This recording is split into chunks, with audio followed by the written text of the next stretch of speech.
नहीं, जैसे हम आप थे जेल में थे, ठीक है। आप अम्बाला में थे ना? नहीं कैथल, कैथल थे। कितने लोग और थे वहाँ? 70 के करीब थे जो अपने कैथल डिस्ट्रिक्ट से।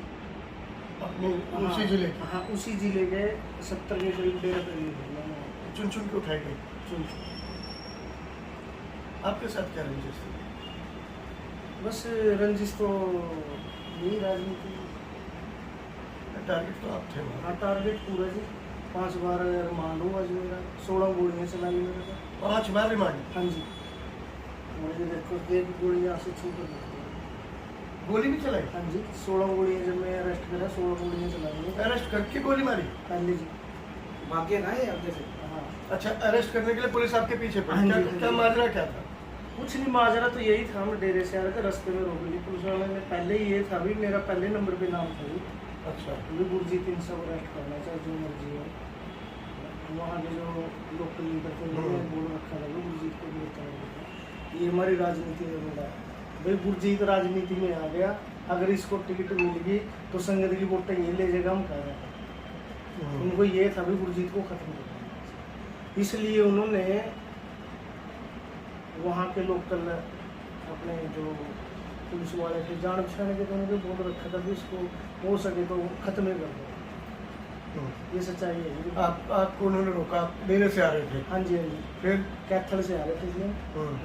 वहाँ पे देख लिया भी आ गया, मेरे को रोक लिया। तो पीछे से आवाज यही है जी, गुरजीत इनसा इसको पूर्व अरेस्ट हुआ। किसने बोला? पीछे से आवाज है जी, पुलिस वाले ने मुक्का मारा, यही है गुरजीत इनसा इसको अरेस्ट। अच्छा, मतलब पहचान की शिनाख्त कर दी? हाँ। मैंने देखा भी माजरा क्या है, उधर से और भी डेरा प्रेमी जी वहाँ के निकल कर क्या करोगे, बस पकड़ो पकड़ो पकड़ो में बाज में लग गया। पहले से कैथल शहर में गोली चलाई? चीका जी। चीका में? हाँ जी। आपके होम टाउन में जहाँ आप रहते हो? हाँ जी, हाँ जी। थाना भी चीका ही लगता है? हाँ, थाना भी चीका लगता है। तो मतलब पंचकुला के अलावा भी गोली चली? हाँ जी, हाँ जी, बिल्कुल जी। ये देखो मजदूर तो अभी तक निशान नहीं, मैं ये कह, मेरे को नहीं पता था, मुझे भी अब तक नहीं पता। चीका में चली है जी, मेरे को गोलियाँ चलाई गई हैं जी। वो तो शुक्र है उस मालिक का, गुरु जी का, तो मेरा खून चली जाएगी। पब्लिकली गोली चलाई? जी बिल्कुल।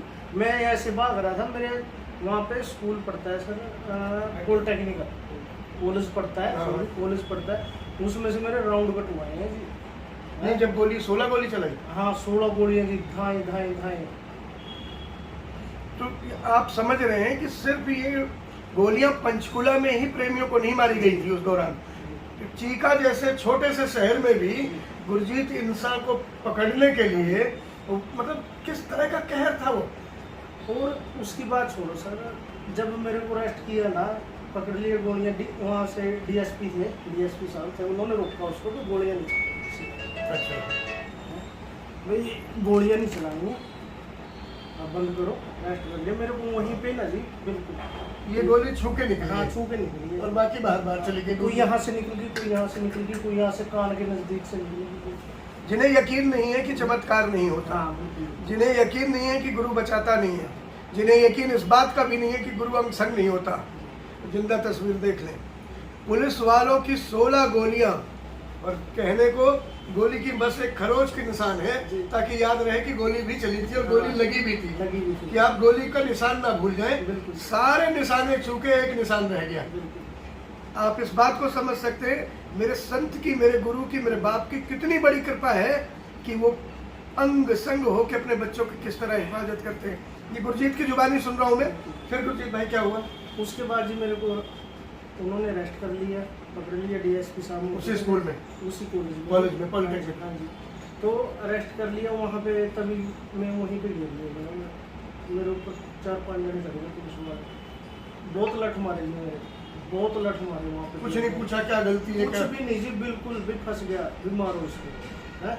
मेरे को इतने लठ मारे जी। डीएसपी वहीं खड़े थे? डीएसपी थोड़ी साइड में चले गए, अरेस्ट कर लिया तो उधर चले गए मुआयना से करने। तो क्या था, एक पुलिस वाले ने तब भी रिवॉल्वर निकाल के मेरे को गोली चलाई दी।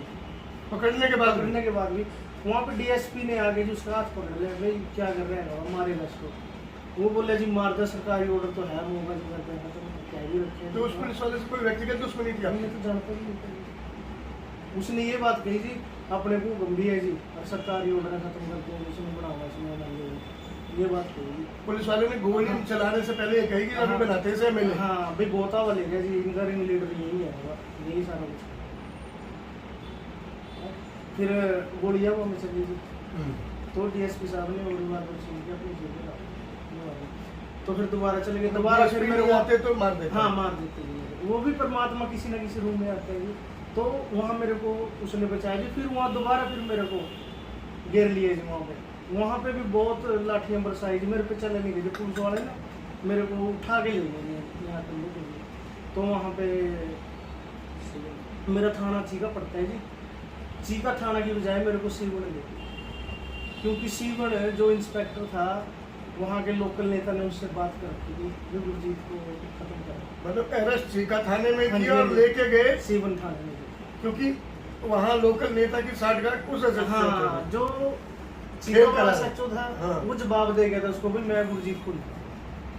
तो जान से मरवाने के लिए सीवन बिल्कुल जी बिल्कुल वहाँ ले गए। फिर उन्होंने जाते ही ना जी, जब मेरे को गाड़ी से उतारे इंस्पेक्टर खड़े था, रणवीर सिंह था इंस्पेक्टर, तो बोले आज फंस गया, आज नहीं सुन बनाए तेरे को, मैं लेगा मंत्री बना गया, ये बोले जी उसने। एसएचओ ने एसएचओ ने मेरे को ना जान दे घेर लिया जी, मैं नंगा कर लिया जी वहाँ पे। नंगा करके मेरे 6 जने पहले ही पीट रखा था, उसके बाद भी एक पुलिस वाले ने बोला भी रहने दो जी, पहले चोट लग गया ना इसका तो कोई बात नहीं, बस नंगा कर लिया जी मेरे को ना। नहीं वहाँ पे पटे लठ पैरों पे ना 200 के करीब लठ मारे जी मेरे को, और डूई पट सारे लाल करते। 6 जने चढ़ रहे थे जी मेरे ऊपर, पटे इतने मारे ना जिसका कोई अंत नहीं। फिर मैं वहाँ पे ना नहीं, बस फिर जो बातें नहीं बोलनी थी वो बोल ली उन्होंने। मैंने उनको यही बोला। माहौल तो आप सब मेरे से अच्छा जानते हैं। आप तो पंचकुला देख की घटना आप सबने देखी है, आप पर तो खुद 16 गोलियां चली, लाठियां पड़ी, न जाने कितनी लाठियां पड़ी, हजारों भी कहेंगे तो कम लगेगी, जो आपने देखा है। लेकिन उस डर को मैं भी अपने दिल में महसूस कर रहा था कि मेरे साथ कौन था गुरु के अलावा।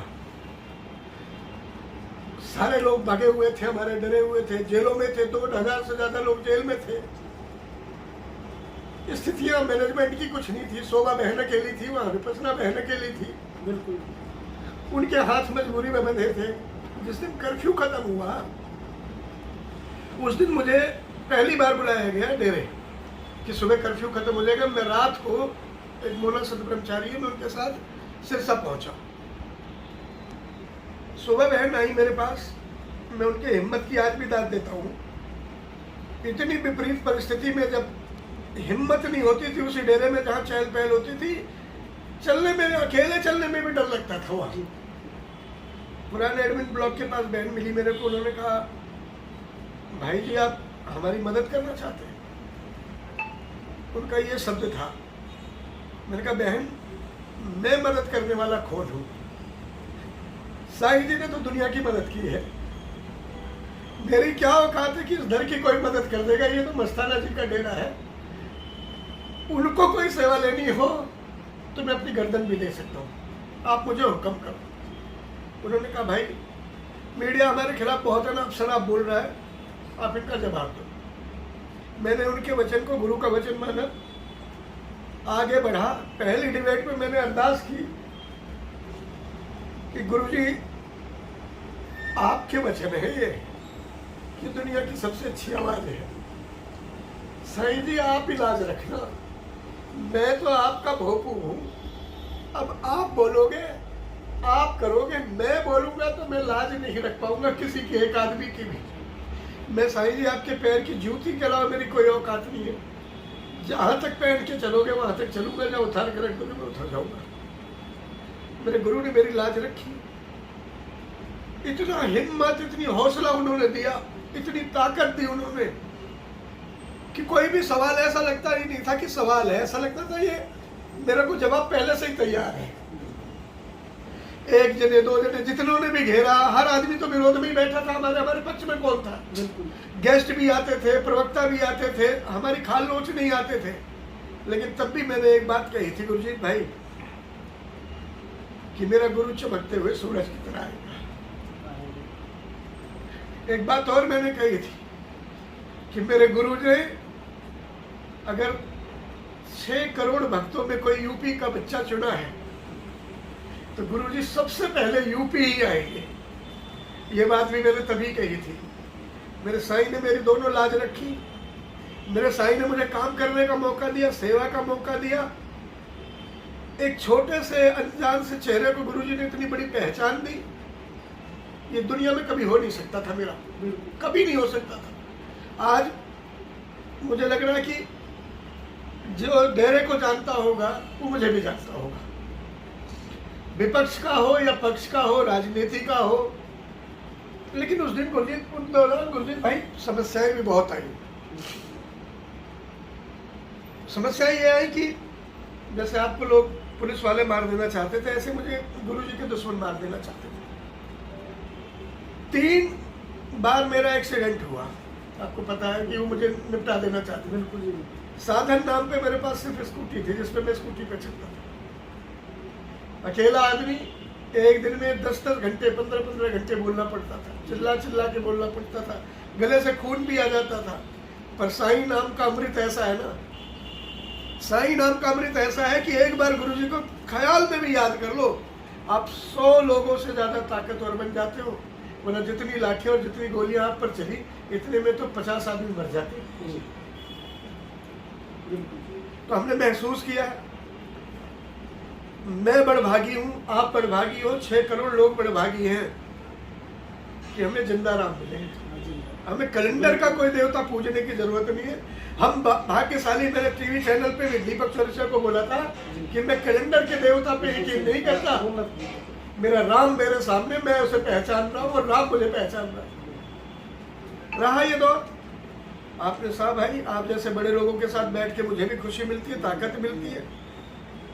पर संगत को अच्छा लगा, वो संगत में बदला बहुत ज्यादा जी, बहुत ज्यादा। हम जेल में बैठे थे जी, हमारे को इतना सुकून मिला जी, भाई कोई आया बोलने के लिए। फिर आपकी लगातार डिबेट चली जी, फिर तो क्या थी। फिर उसमें एक चीज थी जी, जो पहले एक पक्ष रख रहे थे ना, ये चीज भाई डेरा ये है, गुरुजी ने ऐसे किया, वो है। जब आपकी बातें सुनी ना, तब बोले भाई ना भाई बात सच्चाई है। देखो पहले तो कुछ था, अब जो बातें आपने करी, भाई बंदे में दम है, बंदे की बात में दम है, सच्चाई है बिल्कुल। तो उस चीज पे ना हमारे को बहुत फक्र भी महसूस हुआ, भाई कोई है भाई जिसने डेरे की बात रखी और सही बात रखी जी। उससे ये बस पूछो जी, दोबारा नया जन्म हुआ था जी हमारा। प्रशासन का भी रवैया बदला होगा फिर? बिल्कुल जी, फर्क तो पड़ता ही है। जेल में थोड़ा सा रवैया आप सबके प्रति बदला? हाँ बिल्कुल, प्रशासन का उसके बाद से बहुत फर्क पड़ गया था, क्योंकि वो भी सुनते थे। कई बारी वहाँ पे डिप्टी साहब थे, डिप्टी सुपरिटेंडेंट थे, उनसे मेरी बातचीत हो जाती थी, बैठ जाते थे वो। कई बारी मुलाकात वगैरह पे आते तो रोक लेते थे, भाई गुरुजी को मिल के जाना है। तो उससे बातचीत होती थी जी हमारी, वो भी यही कहता था भाई उसने भी बात सुनी है जी आपकी, मिश्रा जी बोल तो सही रहे हैं, देखो ठीक है ना बात, पता तो हमारे को भी है भाई ये है, पर क्या करें। पर देखो पहले पक्ष ने बात रखी, जब दूसरा पक्ष सामने आया ना, मिश्रा जी ने, देखो मैंने उसकी डिबेट सुनी, कहा भाई बात में दम है। हाँ बिल्कुल जी, इसमें तो सच्चाई है, इसमें तो कोई वहाँ नहीं करते। बाकी चलिए, गुरु की चर्चा होगी, गुरु की कृपा हुई, गुरजीत भाई पे भी बरस